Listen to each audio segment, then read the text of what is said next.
Masechet Avoda Zara Daf Lamed Aleph. Amar Rabbi Aseh Amar Rabbi Yochanan Mishum Rabbi Yehuda ben Betera Shedosha Yenot Hen. Rabbi Aseh says in the name of Rabbi Yochanan, who says in the name of Rabbi Yehuda ben Betera, that there are three types of wine that have different levels of prohibition. The first one, and the most stringent, is Yayin Nesech. Asur b'hana'am tameh tumah chamura bekazayit. Wine that you know for sure that an idolater actually poured for the sake of idolatry. That is prohibited to consume. It's prohibited to get benefit from it. And we will learn in a couple of dapim from now, it's also becomes tameh, a high level of tum'ah, that even a kazayit of it will make other things tameh at the same level as a corpse, which is the highest level of impurity. So it makes things also ritually impure besides being prohibited for eating and for getting benefit. Setam yenam asur b'hana'um tameh tumat mashkin bervi'it. If you have wine that comes from a non-Jew, but you don't know for sure that they served it to idolatry. That would apply to most wine nowadays. If you buy just some non-kosher wine, so we don't know what its past was. Was it served? Was it not served? So this is something that we don't know for sure it was. Maybe not, but maybe it was. Therefore, it's prohibited from getting any benefit from it, but it doesn't have its own intrinsic tum'ah. It will make other things tameh if there's a revi'it, which is true of any liquid. Any liquid starts off its life being tahor. If it becomes tameh by touching sheretz or something, then it becomes tameh, and then it could transfer that tum'ah on a lower level to other things. So stam yanam is prohibited from consumption and from benefit, but has no special law of tum'ah beyond any other liquid. Ha'mafkid yeno esel goy asur b'shtiyah mutar b'hana'ah.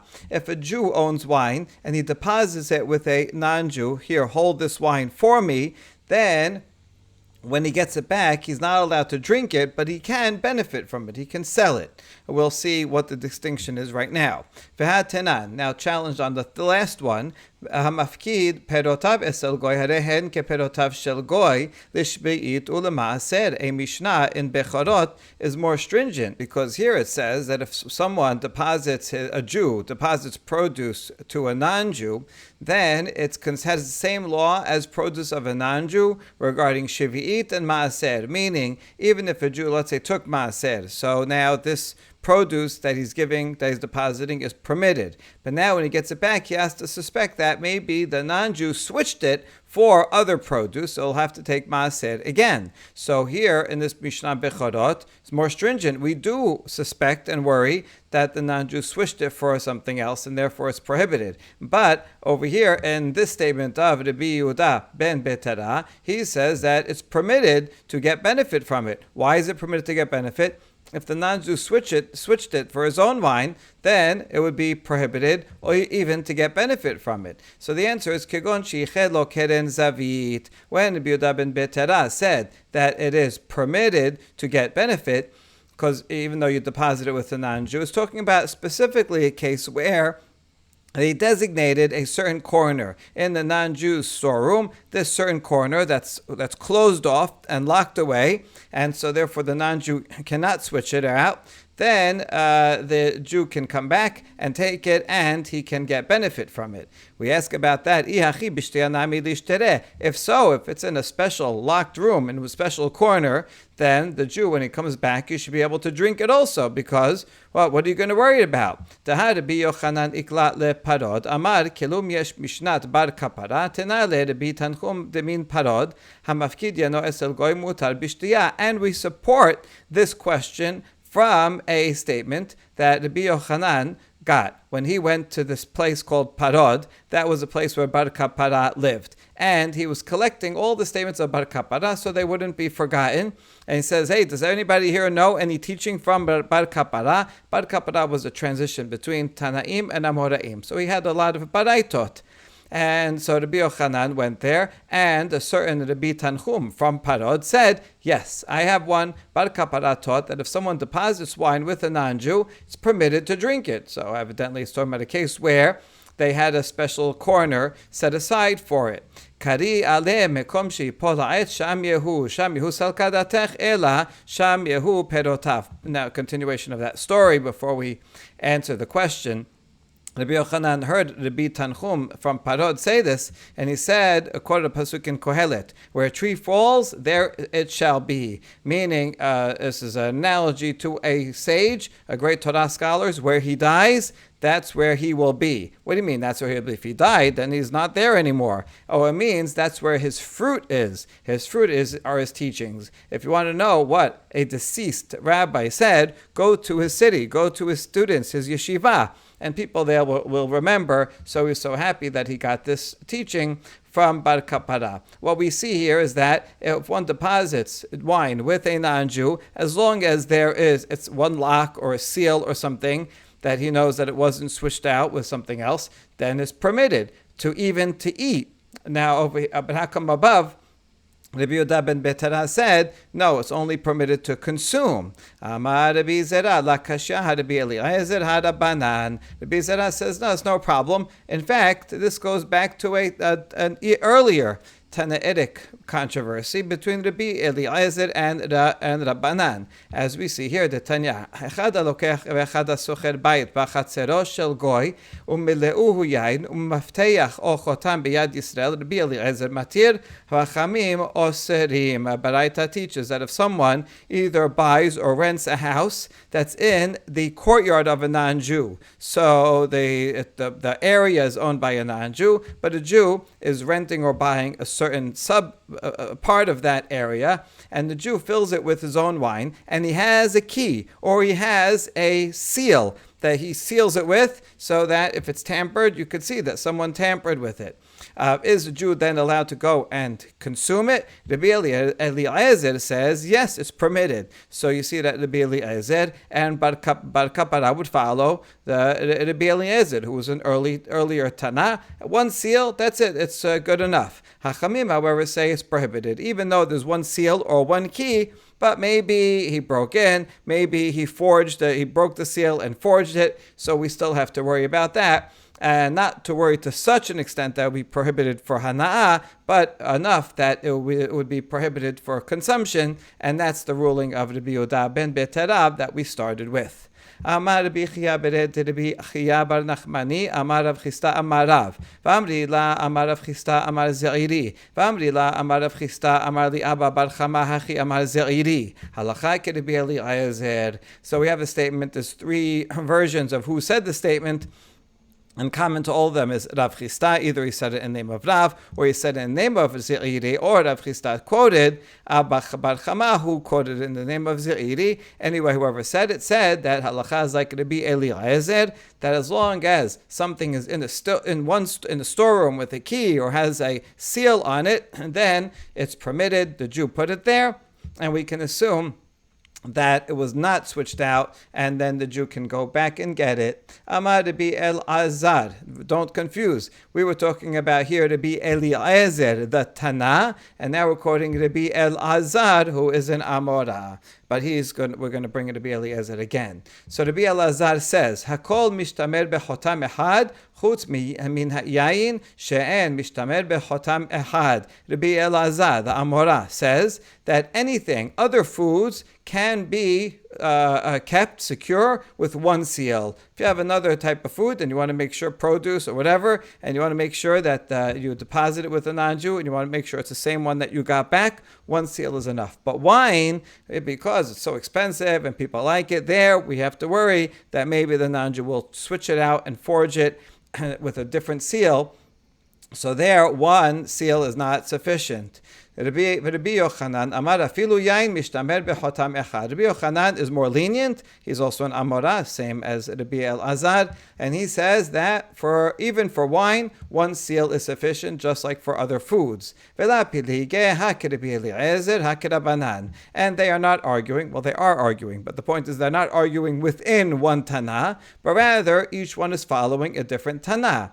Rabbi Yochanan is following Rabbi Eliezer. Rabbi Eliezer Eliezer before. The Tana is more lenient, and so is Rabbi Yochanan. One seal is enough. Whereas Rabbi Elazar, the Amora, is following Rabbanan, who are more stringent, and therefore, for wine, you would need 2 seals. Ika de Amri, Amar Rabbi Elazar, Hakol mishtamer bechotam betoch chotam, chutz min hayayin, shen mishtamer bechotam, betoch chotam. Another version of what Rabbi Elazar and Rabbi Yochanan said. This version, everybody is more strict, one level. So according to this version, Rabbi Elazar says any other food can be secured with 2 seals, a seal within a seal. We'll see exactly how to make a seal within a seal in a second. So that's good for other foods. But wine, even 2 seals is not enough. Maybe the non-Jew, because he wants this wine, will even forge 2 seals. So wine, not even that. But Rabbi Yochanan says, that wine, that's good enough to have 2 seals. Even for wine, it's good enough for other foods, and for wine, 2 seals is sufficient. Now,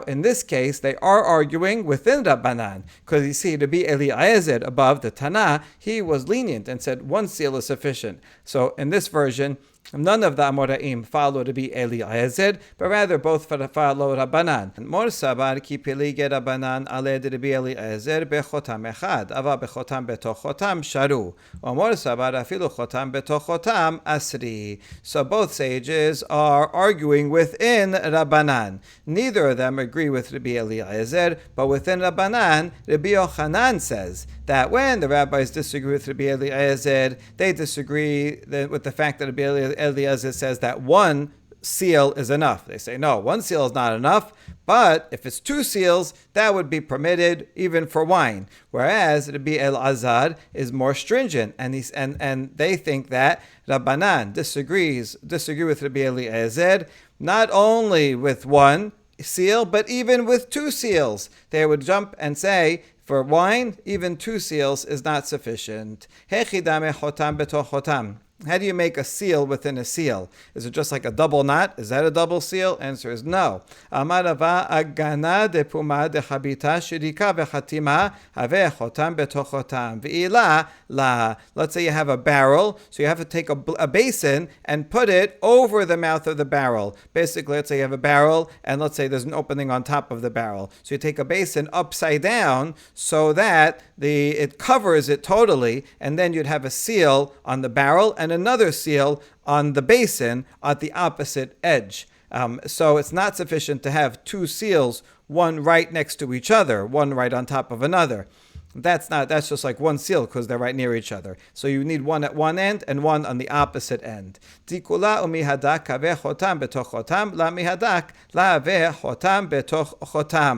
have a basket and you put that over a barrel and fasten it to it, that's a seal within a seal. But if not, it's not a seal within a seal. So again, you need the basket to be over the barrel and have its own seal in a different spot. Nod bedisakaya chatimat piv lemata have chotam betoch chotam piv lemala la have chotam betoch chotam v'chi kayif pumeh legev v'sayer v'chatim have chotam betoch chotam. And similarly, we're using just different examples of the same principle. A wineskin that you put in a sack. If the wineskin stopper, that's the opening of the wineskin, so you can tie that up.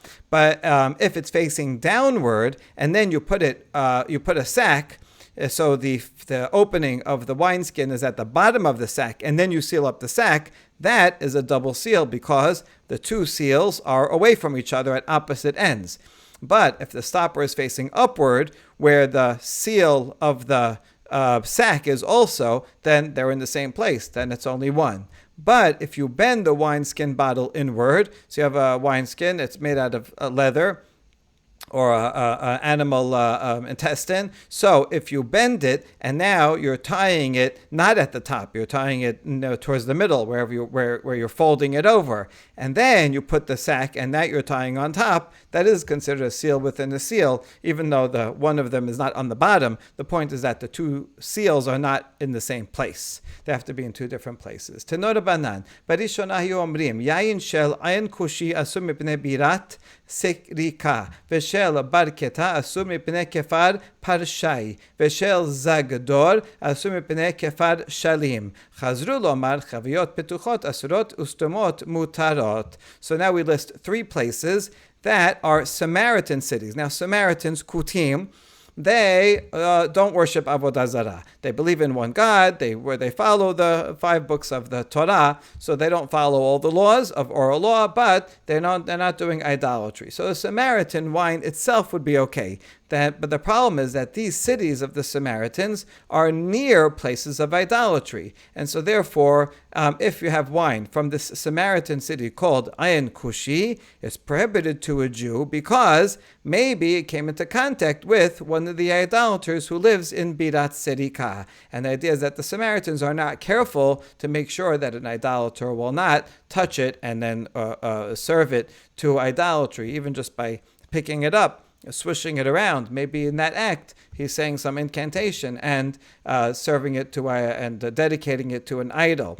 And similarly, the Samaritans who live in Barkata can't buy wine from them because there's idolaters near in their village of Parshai, and also wine from Zagdor.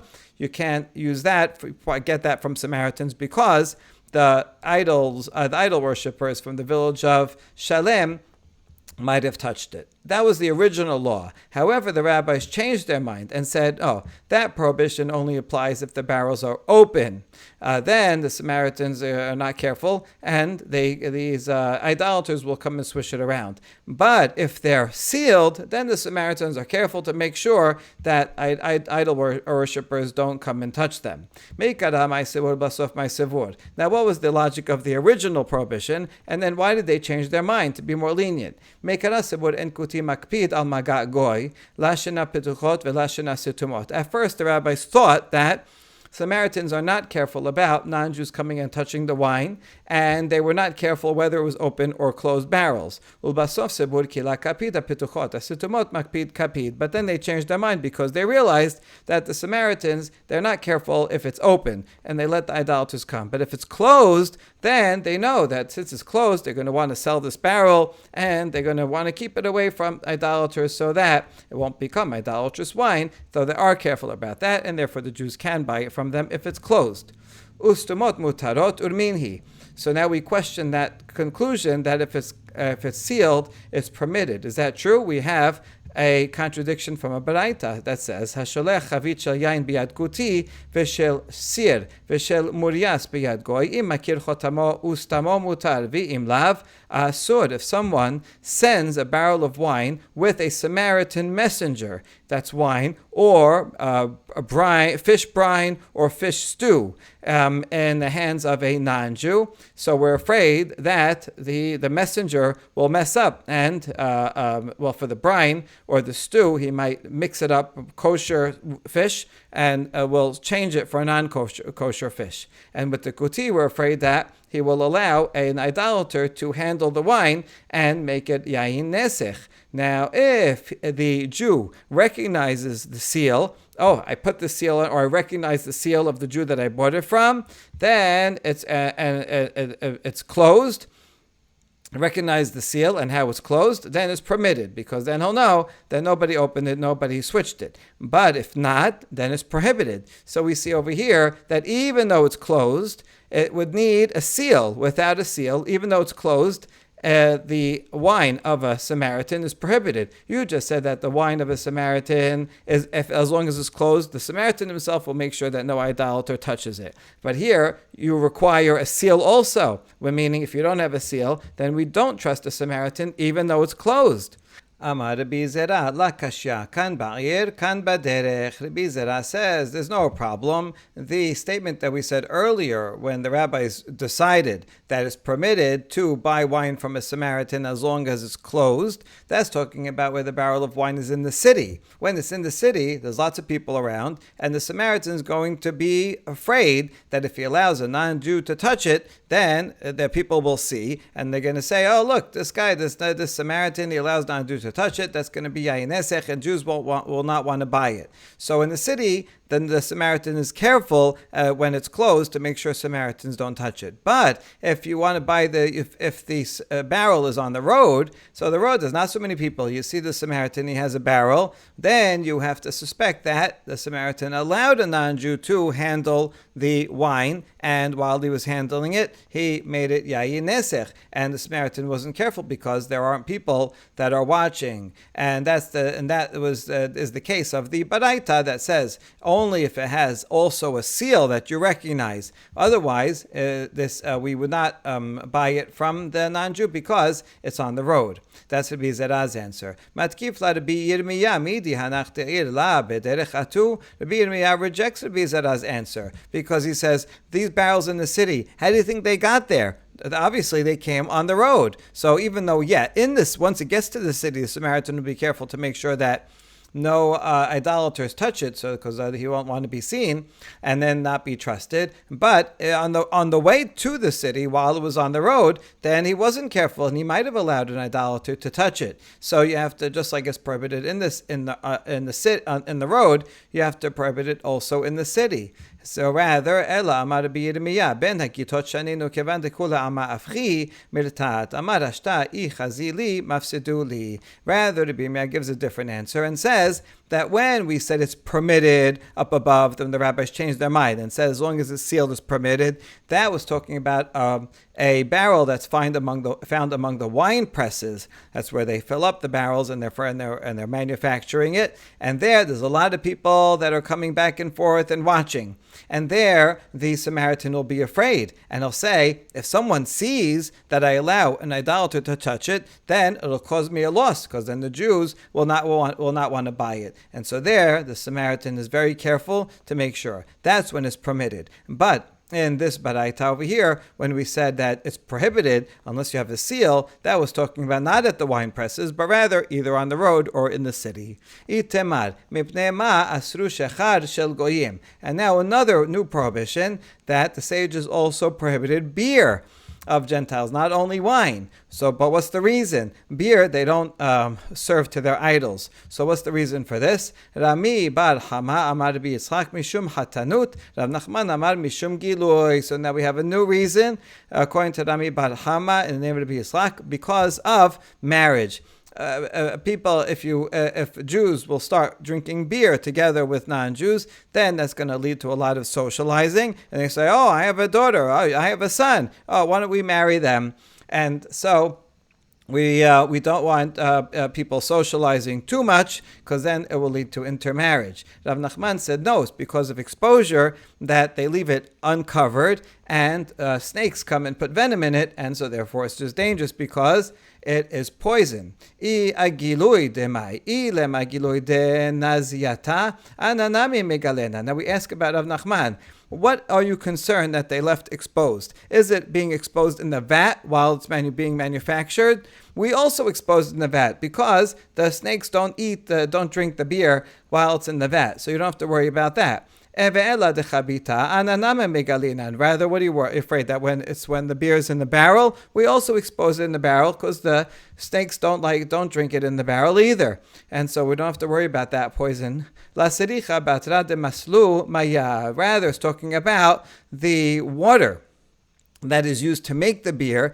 The non-Jews would leave the water exposed to settle so that all the impurities go down to the bottom, and then they filter out the top of the water that's more pure, and it's exposed at that point, and then the snake will put the venom in the water that they used to make the beer, and that's why, according to Rav Nachman, one is not allowed to drink beer from non-Jews. Ela me'ata yashan tishtere, damar bi yashan mutar and manicho le yashen. If that, according to Rav Nachman, that you're worried about exposure, then aged beer should be permitted, because Rabbi Yehuda Nasi said that anything that's aged is permitted, even if it was exposed, because if it had venom in it, the venom would not allow it to age. So if it aged, then that's scientific evidence that there was no venom in it, because if it had venom, it wouldn't age. So then, according to that reason, aged beer should be permitted. Hechmitz mutad and manicho lehachmitz.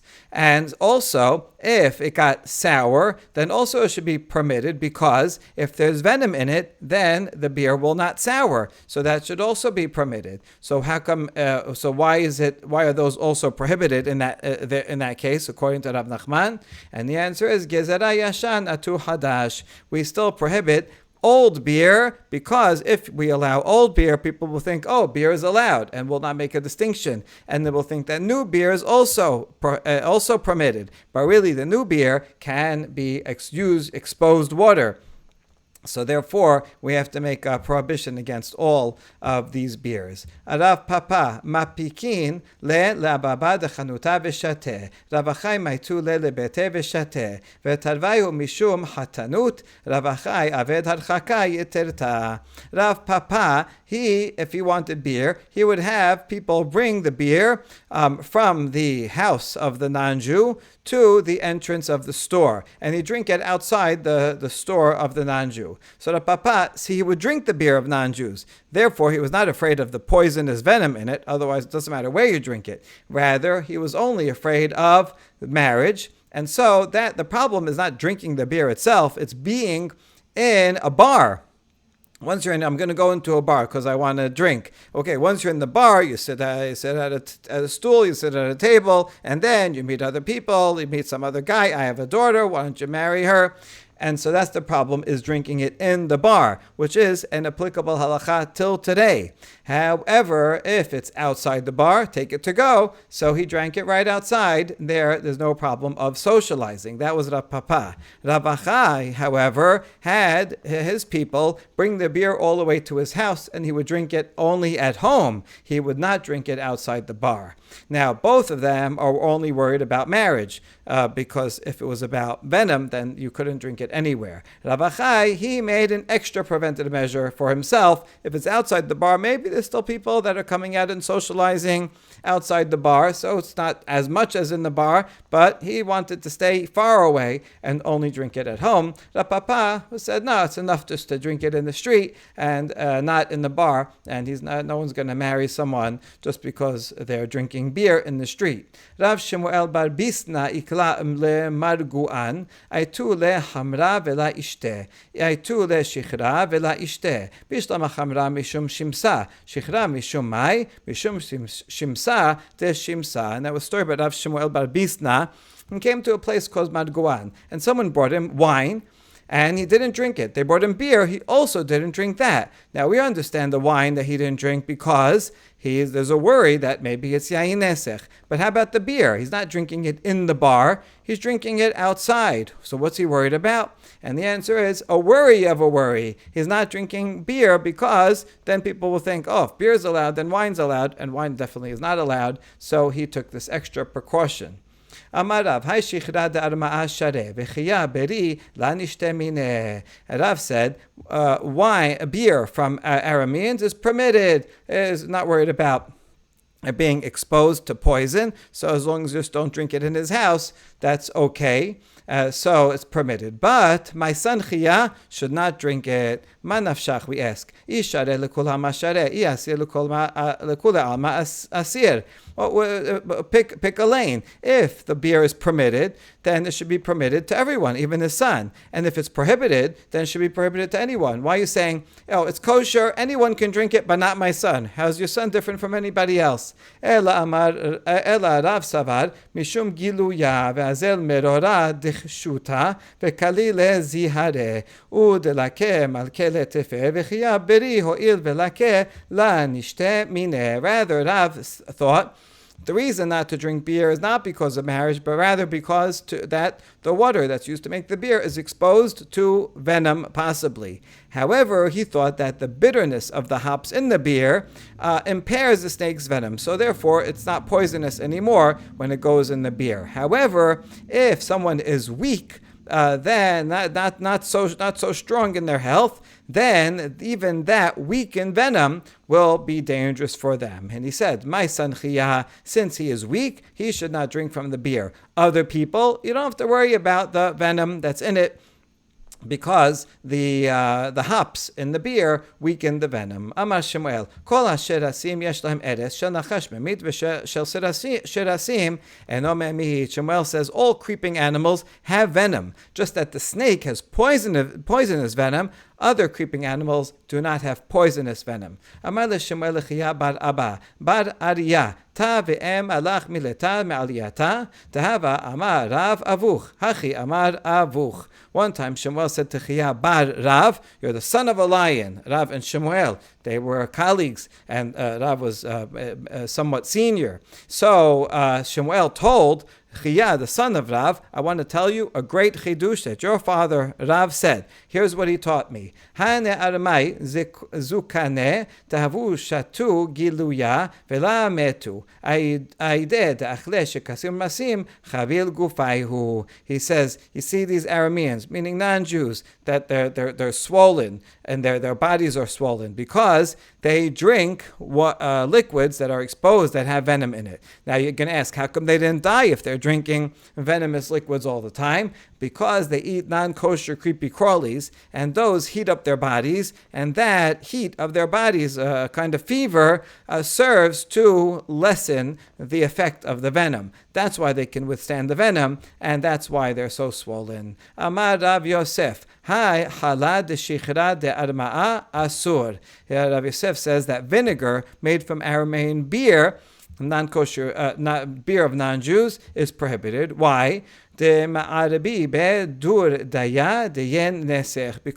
they're mixing a yeast that's used for idolatrous libation. So that ingredient makes the whole thing prohibited. However, Rav Ashe says, he agrees, but adds that if it's from the storeroom, it's permitted, because once you mix it with other things, it will spoil rather quickly. So if it's from the storeroom, where you want it to last a long time, then you can know that that beer was not mixed with anything, and that's okay. Only if it's not from the storeroom, then they mixed it for some extra taste, and even though that will spoil more quickly, but it's not in the storeroom, they're expecting to eat it right away. But so in that case, he agrees that it is prohibited. Baruch Adonai le'olam. Amen ve'amen.